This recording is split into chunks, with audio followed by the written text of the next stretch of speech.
You're watching How Leap. Let's turn on your active status on Instagram. Open the Instagram app and go to your profile. Tap the menu icon in the top right corner. Select Settings and Privacy. Tap Messages and Story Replies. Now tap Message Controls. Tap Show Activity Status. Make sure the switch is turned on. When this is on, your followers can see when you were last active or if you are currently online. You're watching How Leap.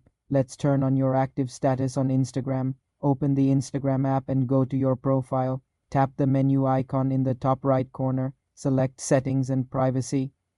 Tap Messages and Story Replies. Now tap Message Controls. Tap Show Activity Status. Make sure the switch is turned on. When this is on, your followers can see when you were last active or if you are currently online. To turn it off, simply toggle the same switch to the off position. This will hide your activity status from everyone.